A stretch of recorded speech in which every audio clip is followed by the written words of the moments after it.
Assalamualaikum warahmatullahi wabarakatuh. Perkenalkan, nama saya Triasih Handayani dari kelompok 1. Di sini saya akan menjelaskan tentang teknik rekayasa genetika pada bidang pertanian. Mari simak videonya ya. Nah, pada kali ini saya akan menjelaskan tentang manfaat rekayasa genetika pada bidang pertanian, lalu metode apa yang digunakan pada rekayasa genetika, dan yang ketiga itu unsur atau komponen esensial yang diperlukan dalam teknik rekayasa genetika pada bidang pertanian. Yang keempat itu apa saja proses-proses dasar dalam teknik rekayasa genetika pada bidang pertanian, dan yang terakhir contoh penggunaan teknik rekayasa genetika di bidang pertanian dan dampaknya terhadap pertanian. Pertama, di sini saya akan menjelaskan tentang manfaat teknik rekayasa genetika pada bidang pertanian.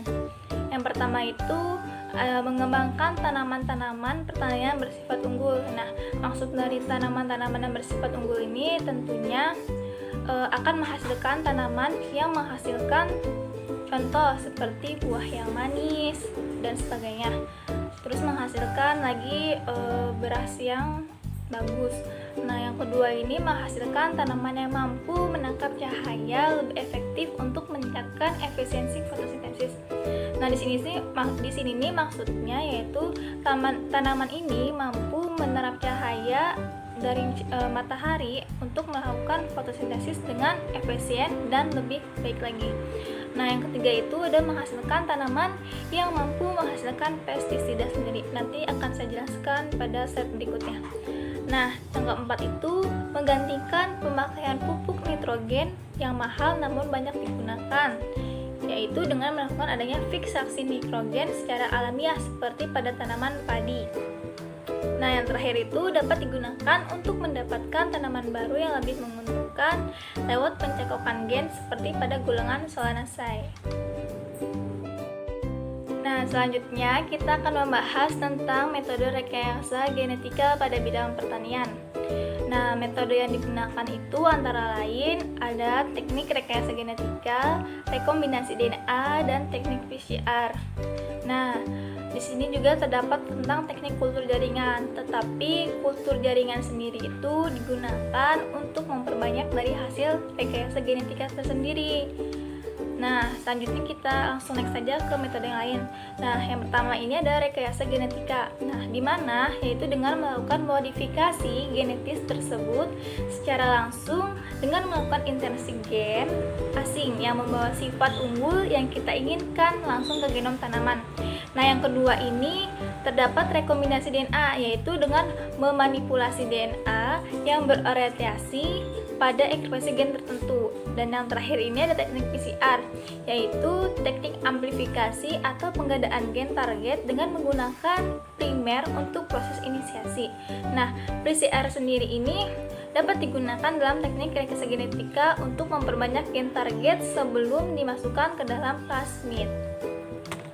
Ya, terdapat yaitu unsur atau komponen esensial yang digunakan dalam teknik rekayasa genetika. Yang pertama itu ada enzim.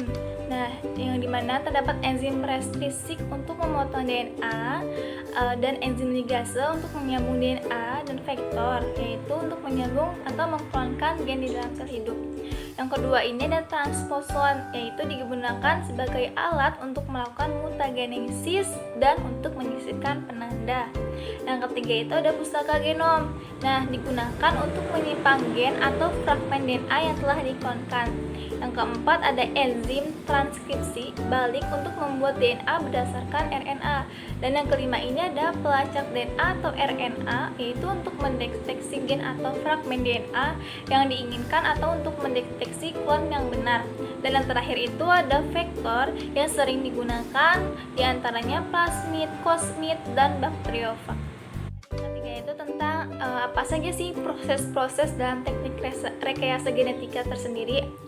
Nah, prosesnya itu bermulai dari transgenik yang umumnya itu diambil dari organisme yang memiliki sifat unggul tertentu. Misalnya, pada proses membuat jagung pada bakteri Bacillus thuringiensis atau disebut dengan bakteri BT. Nah, Ini merupakan penghasil racun yang mematikan bagi hama tertentu.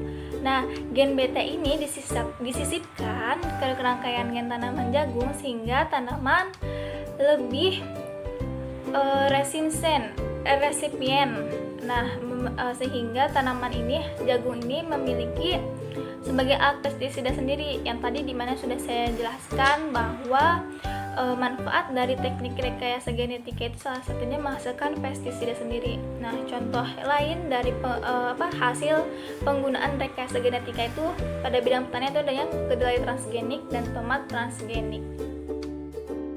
Selain itu, proses dasar teknik rekayasa genetika dalam bidang pertanian yaitu melalui pembuatan tanaman transgenik dengan cara gen yang telah diidentifikasi, diisolasi, dan kemudian dimasukkan ke dalam sel tanaman dengan melalui suatu sistem tertentu. Nah, sel tanaman yang membawa gen tersebut dapat dipisahkan dari sel tanaman yang tidak membawa gen.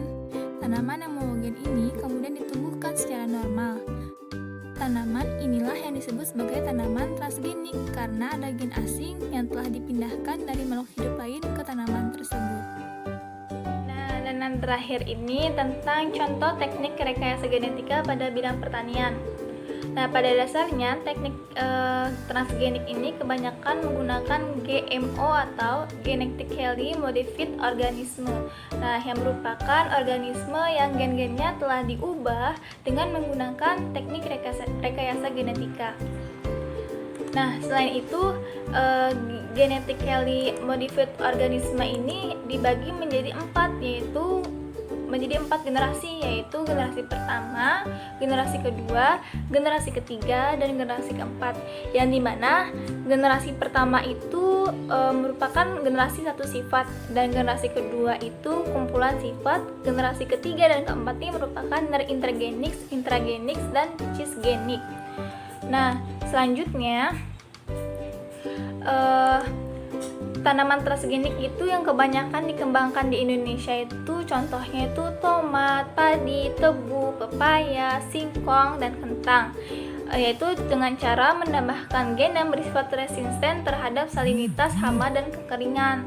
Dan yang terakhir di sini saya akan menjelaskan tentang dampak dari penggunaan teknik rekayasa genetika pada bidang pertanian. Nah, tentunya dampak itu memiliki daya positif dan negatif. Nah, dampak positif dalam teknik rekayasa genetika pada bidang pertanian itu dapat membantu percepatan produksi benih, perbaikan sifat-sifat tanaman, hingga menghasilkan jenis tanaman baru. Semua itu bisa dihasilkan dengan cara rekayasa genetika dan kultur jaringan. Nah, selain itu tadi sudah disebutkan bahwa ada juga dampak negatif. Nah, contohnya itu seperti adanya penggunaan produk GMO ini dapat menyebabkan dampak buruk pada lingkungan, yaitu pada aliran gen dari organisme transgenik ke wild type memiliki konsekuensi dan antaranya mempercepat terjadinya evolusi secara invasif dan persisten. Mungkin itu saja yang bisa dapat saya sampaikan, kurang lebihnya mohon maaf. Wassalamualaikum warahmatullahi wabarakatuh.